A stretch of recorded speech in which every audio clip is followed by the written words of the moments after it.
From the Library of Congress in Washington, D.C.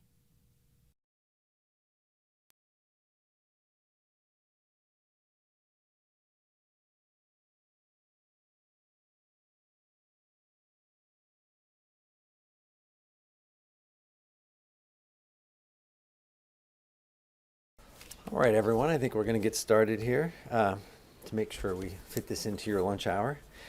Welcome to the Pickford Auditorium. I'm Rob Casper. I'm the head of the Poetry and Literature Center here at the library, and I'm delighted to welcome you to the second of our Making the Case series with the National Book Critics Circle.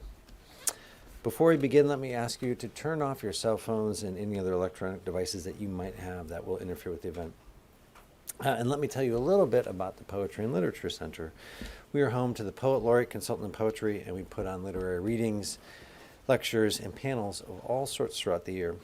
If you'd like to find out more about events like this, you can just go to that table outside and sign up a sign-up sheet. You can also visit us at our website, www.lsc.gov/poetry. In an ongoing effort to learn more about our marketing and communication outreach, as well as continue to provide the highest quality program and events, we would appreciate if you would evaluate this event. So there's some evaluation sheets I'll remind you at the end. Please take one, fill it out. You can leave it on this table, leave it outside, or give it to me. We really want to know what you think and what we can do to improve our programming here at the Library of Congress. The mission of the Poetry and Literature Center is to, quote, foster and enhance the public's appreciation of literature, end quote, and I can't imagine a better partner in that work than the National Book Critics Circle. The NBCC honors outstanding writing and fosters a national conversation about reading, criticism, and literature. The National Book Critics Circle Awards are given each March. They just had their new awards a couple months ago, and they honor the best literature published in the United States in 6 categories: autobiography, biography, criticism, fiction, nonfiction, and poetry. These are the only national literary awards chosen by critics themselves. To find out more about the organization, you can visit their website, www.bookcritics.org. Last fall, critic and scholar Stephen Burt helped us launch this series with a poetry-focused lecture titled "The Poem Is You." I am thrilled and delighted today to introduce Elizabeth Taylor to provide us with a complimentary lecture on fiction. Her lecture, titled "American Fiction: Connecting the Dots," will help us get a sweeping sense of where the art is at from a critic who served both as president and as a board member of the NBCC.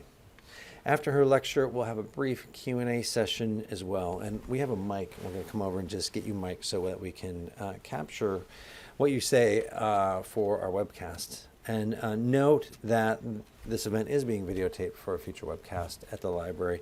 And by participating in the Q&A, you give us permission for the future use of that recording. Now, please join me in welcoming Elizabeth Taylor.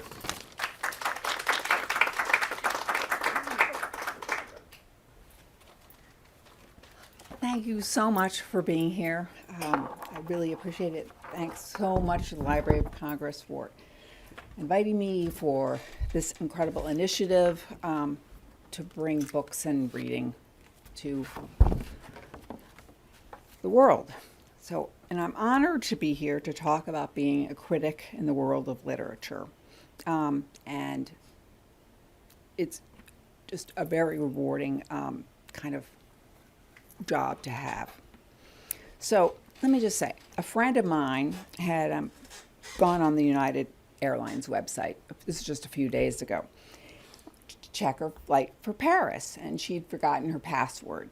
And to reset it, she was asked to answer some questions, and then so she, of course, the question was, what are you reading? And she of course chose that. So here's what she found. This was the list. So, anybody notice a word missing from this list? No fiction. Where's fiction? There's, historical, there's magazines, there's mystery, but there's professional development, but no fiction. So it doesn't even make the list. So I started thinking, how long has it been this way that we sort of think of fiction as sort of this sideshow? What's going on? So, of course, I look to the past and to the great Robert Penn Warren. He was a native Kentuckian. He won 3 Pulitzer Prizes. His first was in 1947 for the astonishing, now classic novel about American politics, All the King's Men. So in 1966, May 10th, like almost to the day, 50 years ago, we're here, Warren spoke at the Plaza Hotel to a huge audience. And there weren't attendance records, but there was I saw the pictures so I could discern who was there. So it was a grainy black and white photograph, and I could discern a few famous faces. There was Barbara Tuchman, I saw Rose Kennedy, Robert F. Kennedy. That was like how important this literature was, that these people were there. So Warren began his talk by saying, "The only trend of the novel is, we are told, toward death." It's reassuring, right? He said, it's been declared dead in the 1920s before The Sound and the Fury and Finnegan's Wake. He said even D.H. Lawrence had said, D.H. Lawrence actually wrote this, "It becomes harder and harder to read the whole of any modern novel. One reads a bit and knows the rest, or one doesn't want to know more." But Warren admitted, too, that he occasionally shared sentiment. So he told the group at the Plaza, "I'm 1960. I admit I'm bored by a good many novels, bored by the some that stand high on the bestseller list in critical esteem, and this makes me feel out of step with the march of civilization and chit-chat. But there are other novels," he said, "also some on the bestseller list, that do not bore me, in fact compel and fascinate me. It's hard to put these fascinating novels in a single package marked trend. The trouble is that a good novel is apt to rear up on its hind legs and shout, 'Leave me alone. If you call me a trend again, I'll spit in your eye.'" So in this kind of world where words are flying off screens and devices, and there are more and more works of fiction published, it's amazing to think that, like, how hard it is to find really good books. And estimates vary widely about sort of how many books are published. They vary from works of fiction, actually, from 250,000 to 2 million. I mean, it's really hard to discern. And paradoxically, I'll note that with the demise of newspaper and book sections, you won't hear about a lot of these books. But let me try to explain how I, as a critic, experienced that volume. As the chair of the fiction jury of the Pulitzer Prizes, we would receive boxes and boxes of books, over 300 works of fiction a year. And that's just a small fraction, considering that there's an entry fee, and many people just don't submit. Most of them don't submit. At the Tribune, where I worked and ran the book section for 15 years, I received 200 books a day in the tiny book room. So to reduce the number, I sort of asked publishers to send them to me at home. And so sort of what's that mean for a critic? So this is just a sample day. So this is what comes for me in a day. That's like, I just sorted out like the fiction. So that's like a lot. And so the question for the people of us on the National Book Critics Circle board is that a huge part of what we do isn't just writing, it's about discovery. It's like what's in those boxes and envelopes. And my excitement over what's in them is really, it exceeds my aggravation about the falling over the piles in my living room. And that, I feel like that part is just not, people just don't think about when they think about being a critic. So it's being about an engaged critic, attuned to what's on the page and the world it reflects and from which it has emerged. What's worthy of our attention, and that is, I think, the question to think about. So over the years, I've sort of acquired a critical gene, and this critical gene informs actually how I see the world. It's about living and reading and thinking actively, and not only about literature, but also sort of by being simultaneously less judgmental, but with stronger convictions. Part of the work we do is trying to understand the landscape and not be a slave to it. A little mini case study.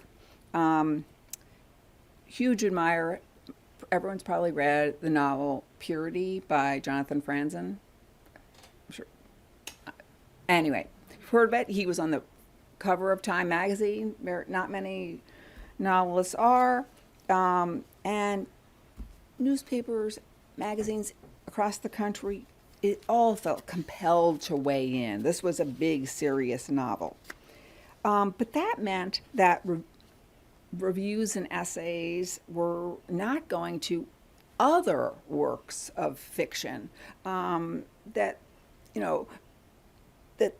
wonderful works that they just weren't published because of the Franzomania. And in fact, if you read, as I did, like most of the reviews, like from everybody from the newspaper in Tennessee to Washington State, and even internationally, the reviews kind of sounded like the same. So, like, why do we need all those reviews of the same book when we could be like really discovering a new voice? Now, that is, I will note, a minority view. This is what book critics argue about all the time. But then we do argue about everything all the time. But being a critic is about making choices. And I think it's important. There's another statistic. Again, these statistics are, you have to take them with a grain of salt. But that the only standalone book section in the country, the New York Times said, to reviews only 1% of the books published in America. That's really small. That means there's so many books that, it's hard to hear about. But the secret truth of being a critic is that we all love the hunt and the sense of discovery. We want that super tingle of excitement. We want to find that new voice. At the same time, because a critic, we have to see things from the counterintuitive thing. I worry about this bias against older writers, about sort of maybe writers whose first two books didn't really pan out, so they had to go to a really small press. And maybe a writer they just write while they have a day job, 10 hours, they're raising their children, whatever, and they don't have a part in the literary community. And I think it's really important to try to sort of find them too and resist that impulse to find the next pretty new thing. So literary prizes, I think, can help that. I think as a judge, I sort of try to sort out the pedigree of a book and really respond to what's on the page. I think that, and through particularly fiction, you can really see it's kind of a through line of American concerns. As we're looking to find magical books, there are, despite what Warren said about themes, some do emerge. So keep thinking of this. At the Library of Congress, I came across Louis Untermeyer. Does anybody remember him? The poetry collections from our childhood? And he was appointed the 14th consultant to poetry at the Library of Congress. So, but the year before, and this was in 1961, but in 1960, he chaired the fiction jury for the Pulitzer Prizes. I think prizes are important because they can get people's attention, people see those imprimaturs of a National Book Critics Circle Prize, and it's essentially saying, read this. And there's so many books to read, that's what prizes can do. So in his report on the Pulitzer Prizes, Untermeyer, this is in 1960, he found that for the American novel, 1960 was disappointing in the performance of established writers, gratifying in the achievements of younger ones. He charged that William Styron and John Updike had failed to live up to their early promise, and that James Michener and John O'Hara may have grappled with larger themes, but, quote, their reach generally exceeded their grasp. But Untermeyer praised what he called the string of new talent, which constantly revitalizes American fiction. In what may go down as the best literary backhand compliment in history, he wrote of the winner that, quote, the achievement, it seems to us, may be gauged by the fact that her story embraces virtually all the cliches of a Southern novel. They're nevertheless made to appear here as fresh and original. Cliches. So he was, of course, talking about To Kill a Mockingbird. It's amazing, full of cliches. But this was actually a sort of a pivotal point for American fiction. That this novel was recognized, that it was written. The legacy of slavery has haunted that novel, and it actually shaped much literature over the generations. And this kind of became clear to me, Robert Warren's comments aside, this trend became evident in the New York Times Book Review survey 25 years ago. Actually only a decade ago, that sought to identify the opinions of the, quote, single best work of American fiction published over the last 25 years. So you can imagine, like, people talking about this.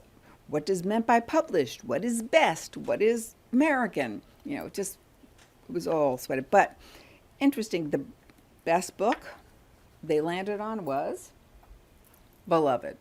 It's sort of interesting to see the line from To Kill a Mockingbird to Beloved. It was a stab in the heart, an agonizing remembrance of a former slave in post-Civil War Ohio. But it did what great novels do, blended sort of private destinies into public events, and it infused the story of a family, trauma, repression of memory, themes that we still see now, and had mythic dimensions and an otherworldliness.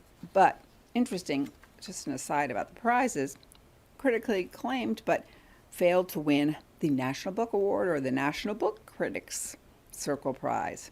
In fact, the National Book Award, the winner was a book that probably a very nice book, but nobody can remember or heard of, Paco's Story, about the Vietnam War.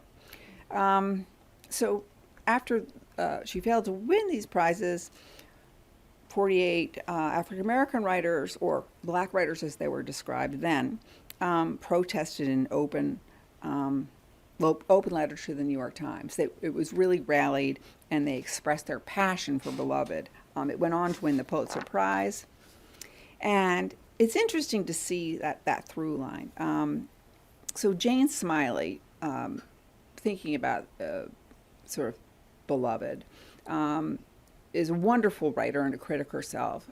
I trust you read her. And she has written that Beloved seemed to have the historical scope of that a best or most important novel would have. And that what the most important thing over the last 25 years was the rethinking and rewriting of American history. It's interesting that Smiley even looked further back. She said Smiley was struck in the formal contrast between Beloved and Uncle Tom's Cabin. They take up a really difficult subject, but as Smiley said, Stowe uses melodrama and polemic. The novel's straightforward, suspenseful, and infuriating because she is furious. But Morrison is much cannier. She uses the form of a ghost story, and it fills in with folk tales.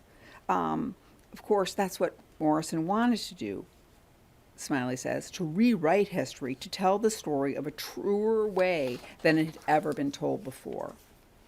And Smiley herself is sort of brilliant in about how history and memory and history mutate into fiction. As you may know, she wrote the 1,000 Acres, which was a reimagination of American farmland through the lens of King Lear. So this idea of history kind of mutating through, and race is really important, but there's some other dimensions also, and that is in this spirit, the immigrant experience has sort of infused the imagination of a new generation of writers. It used to be that immigration novels were all about sort of Marjorie Morningstar-ish kind of getting acclimated, acculturated to an assimilation. But these are sort of almost anti-assimilation, resistant to the idea of assimilation. So, and I was really happy to be pleased to chair the jury that advocated for this next book that won the Pulitzer in 2007, and I think it's really important for many reasons. Have you all read the Brief Wondrous Life of Oscar Wilde? Yes. Isn't it a great book? It's a really great book. So it's just such a reminder of how the American sort of immigration novel has just been sort of updated and made hip. And then assimilation, acculturation have sort of morphed into a sort of uneasiness and a sense that immigrants are stranded between where they've been and where they're going, and they're sort of in a sort of a no place land with no real allegiance. And that is a theme we'll see in a lot of immigrant literature. And also in substance, but also style matters. And style matters particularly when it's central to the story, when it becomes so essential to the telling that you couldn't imagine the story without it. And these novels are revolutionary in form. And 3 years after Junot Diaz, and Junot Diaz borrows from science fiction. It's a nerdy New Jersey teenager, so there's science fiction elements. He also is playing with structure. But in this book, Jennifer Egan, Visit from the Goon Squad, isn't it? Love it. We have the same taste. So it's just a dazzling book, and it won the Pulitzer and the National Book Critics Prize. It's full of heart and complex characters, and in many ways it's an old-fashioned social novel, but it's brilliantly and unusually structured.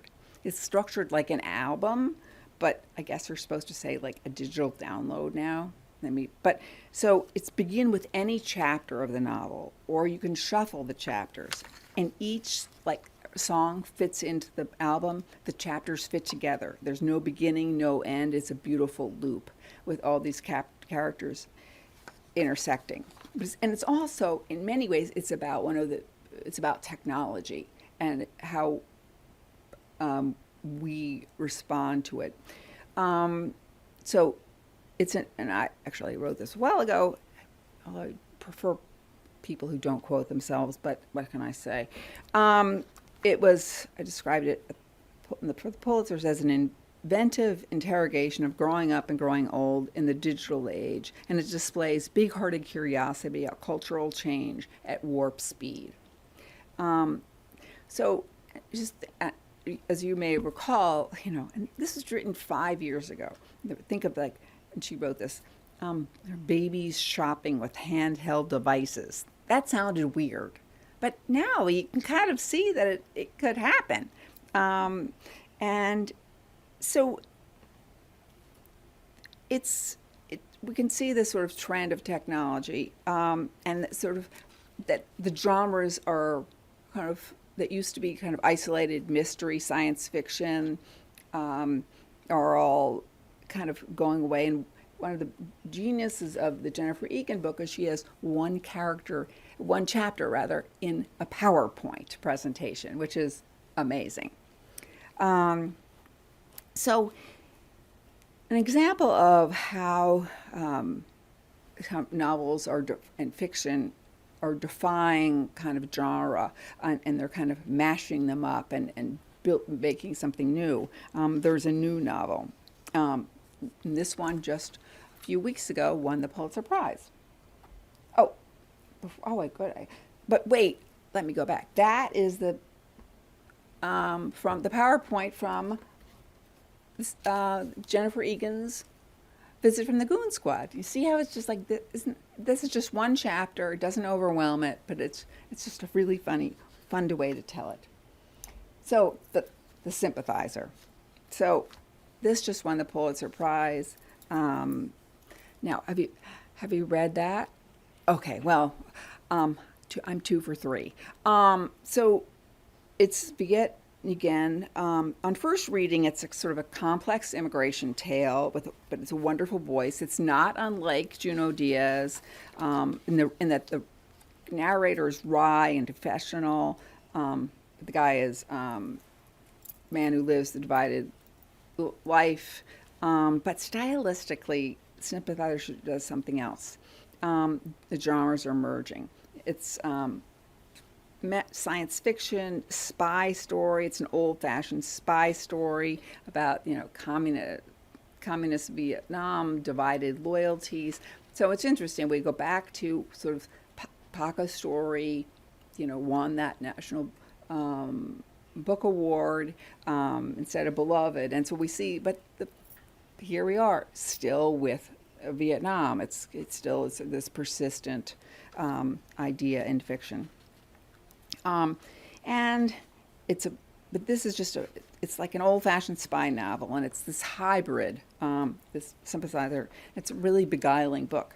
But I want to return to a little bit of an earlier idea, which is like the idea of a critic in all this, and the act of discovery, and the importance of being part of a kind of what I think of as a flourishing and robust sort of literary ecosystem. And it exists beyond bookstores, book reviews, and writing books. So when Diaz and Egan landed at my door, I was familiar with them. I had been reading their short stories. They had been in the New Yorker.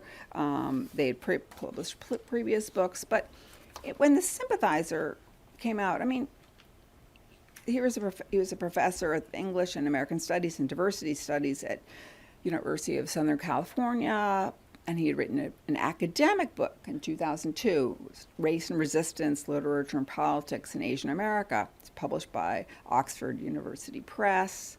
But, a novel, this hit people like a surprise. So it really this was a real act of discovery. But he didn't just come out of the blue. I mean, we think people really are working at this. And so about 5 years ago, I called him because he had submitted a story to something that I'm involved with, the Nelson Algren Short Story Contest. And this is what I think of as the great kind of ecosystem, that this contest really supported this guy as he's aspiring to be a fiction writer.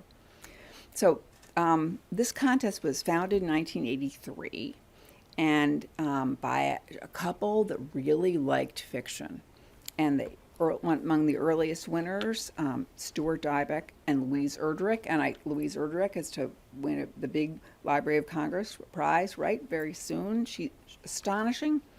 Judges have been Eudora Welty, Jane Smiley, Chang-Rae Lee, Alexander Hemon. They're two authors who sort of updated this immigrant theme.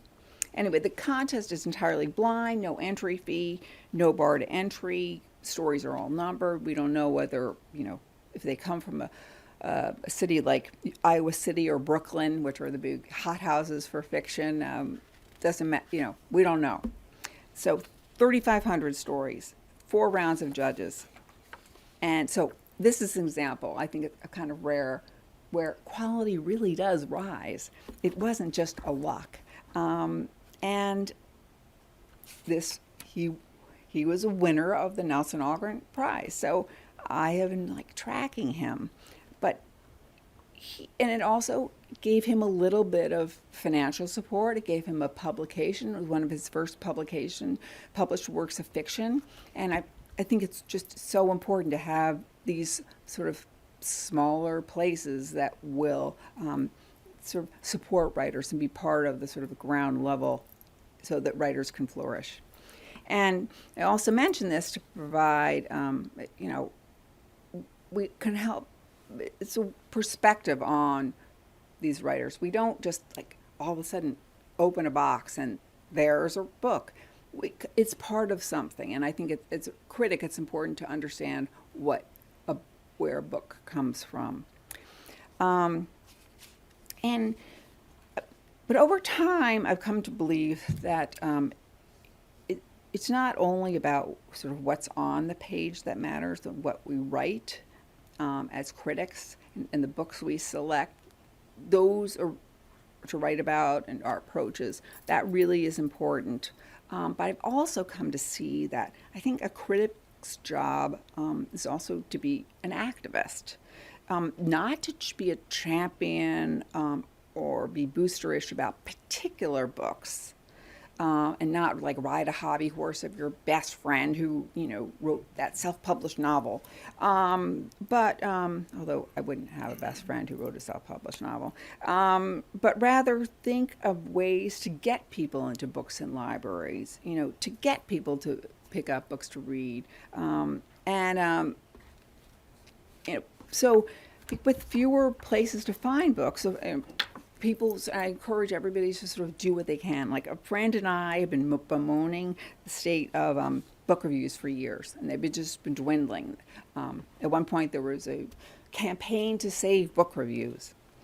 So we despaired the evaporation of this way to get the public into books, and we wanted to improvise and kind of propel the conversation. So we just decided, and this is possible, this is how technology helps. We just decided to start a book review, when we called it the National Book Review. Sort of instead of just decrying the online world, we just embraced it. And we want to give new writers who are looking to express themselves an opportunity. So I want to say that criticism is a very public act. And it's essential, and it's this discovery and this kind of the way we push books out in books, worthy books into the public is important, because fiction is the radar picking up what's happening in the world, and helps us sort of understand how we feel about what we don't yet know. Fiction helps readers look behind and beyond the headlines. It makes us feel empathy. It challenges us to go places that we might not go alone. It's like a light bulb, and the world is dark. It's an emotional GPS that lets us go on these uncharted roads and yet feel safe. And fiction also can imagine a world that doesn't yet exist. And because in the end, that's what we have, our convictions, and we have our imaginations. And before I close, I just want to sort of last nod to the amazing Robert Penn Warren, who, again, 50 years ago to this, almost to the day, he said, "A novel may even leave the printed page, but it could still be a novel." So there's hope. Thank you.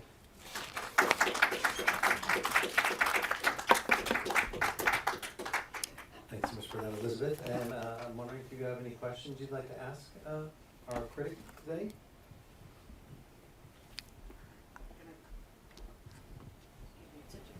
small room. I'm Shelley Myers. Hi. I'm retired, thankfully, so I can read much more. Good. And I've been reading for many, many years, and I read voraciously. And I'm curious, one of the reasons I'm here today, I was particularly interested, and I'm glad to hear that you believe that this is a good novel, because I always go right to the Pulitzers every year and read them. I have for the last 50 years, for heaven's sakes. But the Goldfinch and All the Light You Cannot See, and many other of the popular literature in the last 2 or 3 years, perhaps, I found so disappointing, terribly disappointing. And I just wonder if you think, as a society, we've become less demanding of our fiction writers. And so I have tended now to stay away from the popular literature and go to old books and nonfiction books and memoirs, because the popular literature is, I just find it not substantive, not daring, not moving. It's a sort of a social commentary. No, it isn't interesting. I mean, our, due prizes always go to the books that should. Of course, I'm a little partial to All the Light We Cannot See, because I did chair the committee for that. But I do think it's, we'll have to talk about it later. Better literature in that period of history is my point about that. Right. No, there's a lot. Yeah. I felt that structurally it was like a it was a set of prose poems. But no, I liked it structurally. I thought it kind of worked. But yes. But the thing is about awards, and is that there are so many amazing, worthy books. We try to do, I mean, for me, the question is, when I say to a committee I'm on, like, will this book withstand the test of time? Will this book, last 50 years? But in popular opinion, it's tough. I mean, sometimes I think critics often tend to do the sort of reverse and dismiss a book because the public likes it. I mean, that's more of a fear of mine, that will say, well, if it's too popular, what do people know? Which makes me despair. But there are really, worthy books. Prizes help, but they can't be the only thing. So I'd say also, when in doubt, look at the finalists. They matter too. No, And I do. right? So I mean, and also this. I'm also tilting. I should say, have tilted very American this talk, because and I don't want to overlook that the sort of the diversity of international voices is just astonishing. I mean, Marlon James is astonishing. Americana, Shamadija, is a fantastic novel. And I'm involved with another set of prizes it's called the Heartland Prize. But I think of the Heartland as a metaphorical place. So you can think about, and I think she really redefines the immigrant story. So I hear you on the prizes, but It's not just the prizes. Yeah. There's a lot else out there, a lot of other things, like Allende's new book, and I mean, a lot of them that just don't seem, I don't know whether it's society or me or our fiction. But I think that how do you hear about books? I do a lot. I just do my research. I read all the reviews, and I have friends, and Right. I do a lot of research before I read, because there's so much I want to read. Right. So I think that it's hard, because even when we research, I mean, just do a simple Google of it. It won't show. It'll show you the most popular books. It's really hard to do that deep digging around to find that sort of what's about to pop up and what hasn't gotten lucky. I mean, that's what I was trying to say about the France, and I actually liked Purity as a book more than most people, but I felt like it took a lot of airtime, So like that was like, a good 6 weeks of books that you weren't hearing about, I think.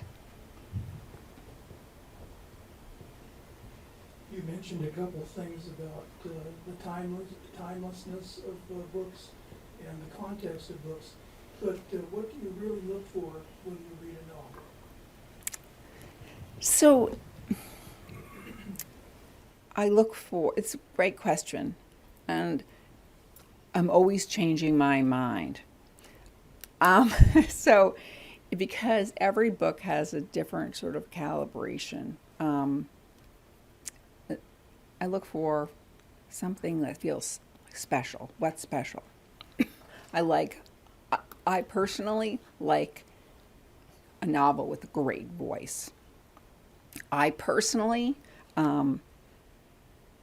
privilege, and I sometimes have to guard against this, I privilege a messy, big social novel rather than a sort of pristine, carefully constructed, sort of compact, littler novel. So I work through that to try to respect both and try to judge them against each other. But so voice, I think, language really matters. Like even in those big, messy social novels, I like it to be really beautifully written. I want to be surprised by how the sentences fit together and how they, the imagery that comes off the page.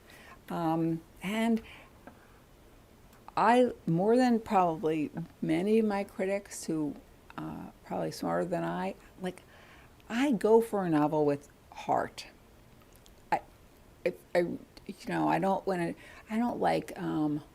I want a novel to have heart. Don't want it to be cold. I don't want it to be sort of excessively ironic. And that means, is that helpful? Yes. Okay. You spoke about, I think you said you receive about 300 books a year at the NBC. Is that fiction? That was just the fiction, yeah.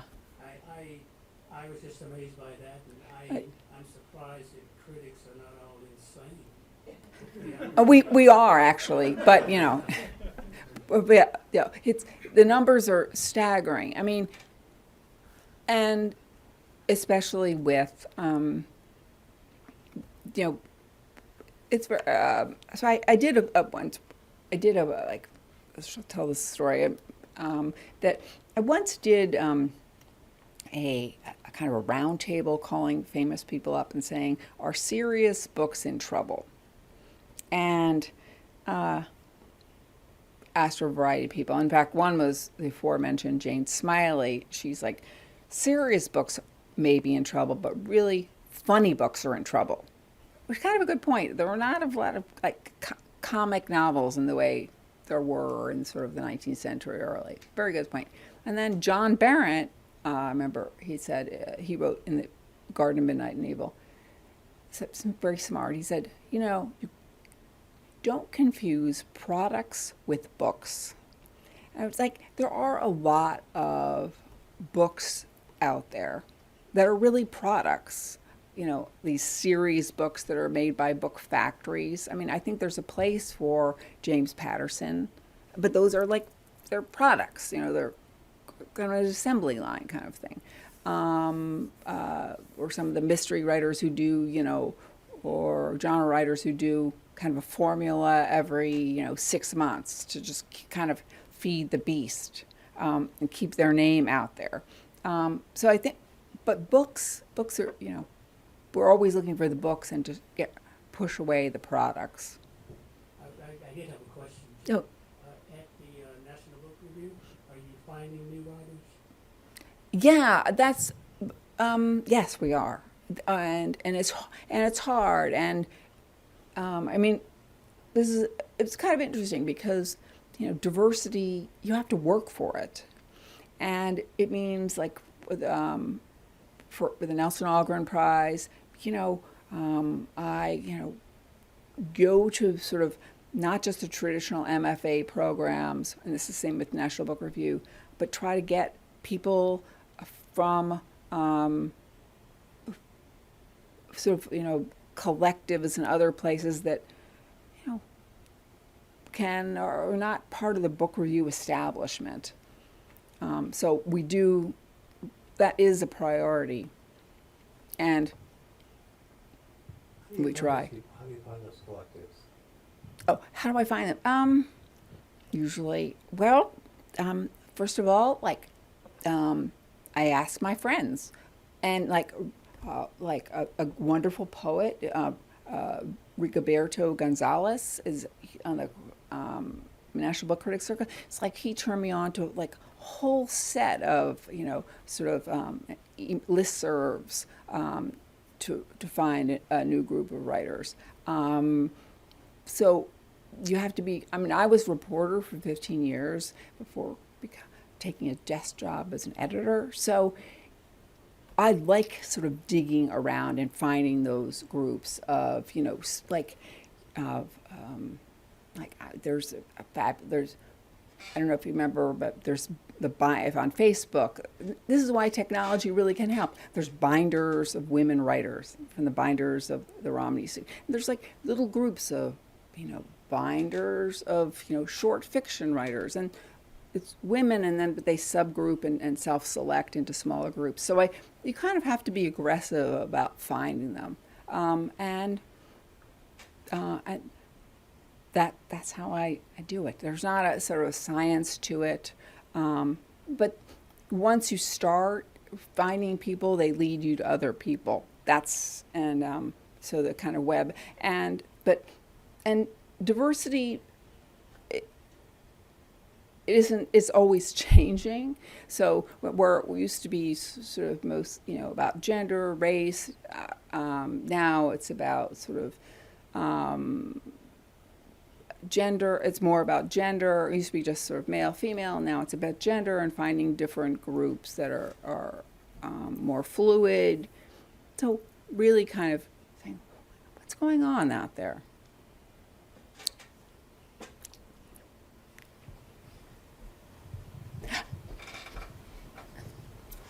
You talked about form as it comes to fiction and the sort of change or the arc of form in your examples. Can you talk, maybe because I'm not a fiction writer, I don't think about form in relation to fiction. So can you talk about the value of form when it comes to fiction, or changes or in some way why it's important to think about that in relation to fiction? Yeah, well, I mean, I guess one way to think of it is, this seems really simple and elementary, as I say it. A well-formed book is easier to read. It has a story, a structure that may not be, but there are changes in it. For instance, I should have talked about this more, but flash fiction and very short fiction that are almost like they're essentially sort of like prose poems that are just like 1 or 2 pages. And some you can have a really well-formed short story. I should have mentioned this. One of the greatest discoveries of the last year for me was a woman called Lucia Berlin. Does anybody remember her? And she, I'm not calling the title of the book, but she had been writing for like 30 years. She had died, and then her stories were collected. Manual for Cleaning Women. That was one of her stories. That was the title story, the title of the book, and one of the stories in the collection. I mean, these stories were astonishing. She had just lived on the margin. She had, had been in and out of rehab. She'd been a cleaning lady. She had done, and these stories were just a knockout. But they're so well formed. That's an example of a well formed story. So the sort of the structure sort of matters, but you don't want to see the stitches. Do you see what I mean? Like, you don't want to. It shouldn't be apparent. That's like that. Like, it should be easy. And it's It's so. or should be, or another thing I parallels, like it should be all flying at the same level. So.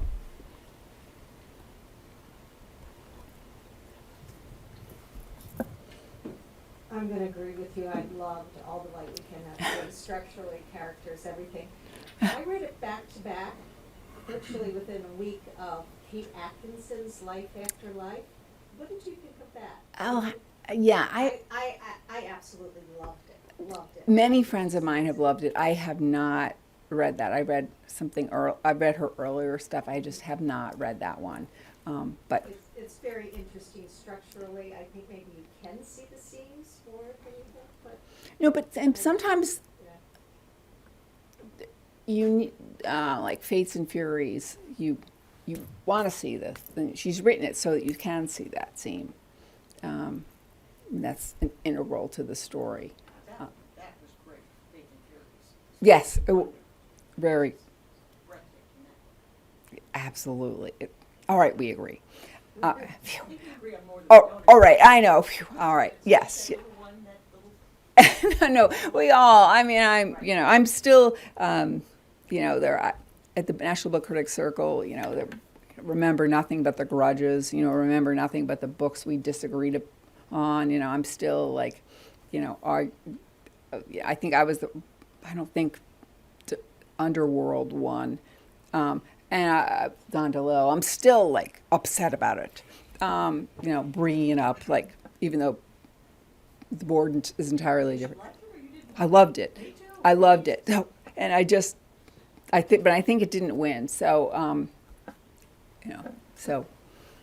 Other questions?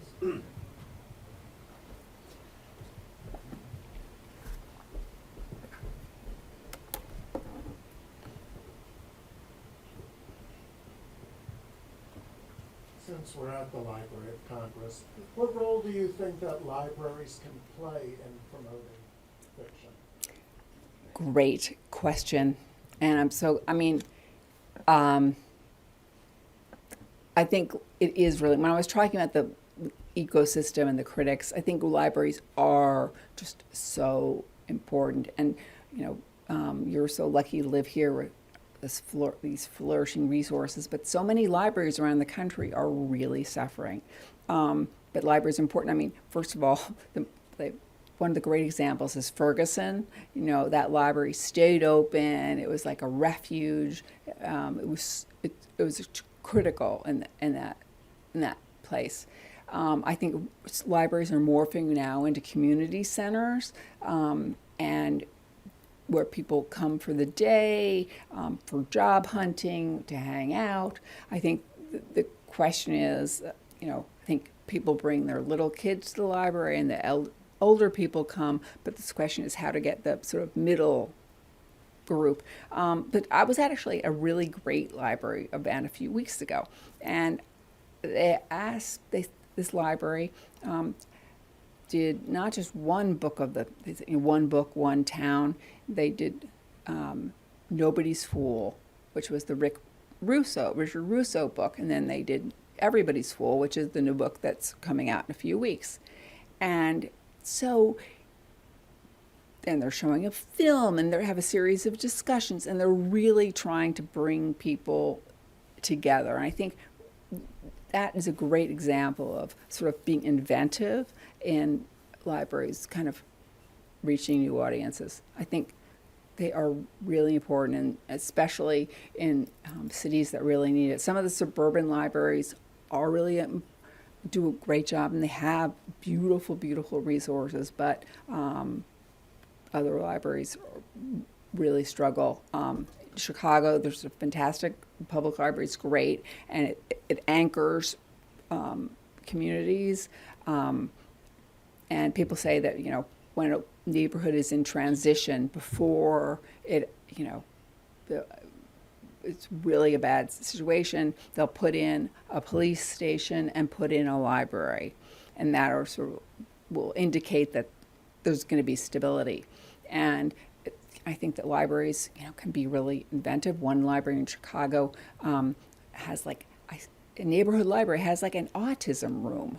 so we're like, people have resources. So I think that it's really important for libraries, if they have the resources, to try to offer niches. My kids and I used to go to a neighborhood library to play chess. I think all those things are beyond sort of taking out books. So, Well, on that note, I'd like to Thank you. Elizabeth Thank Rose you. for a terrific Thank you. talk. Thanks for coming out. Thank you. This has been a presentation of the Library of Congress. Visit us at loc.gov.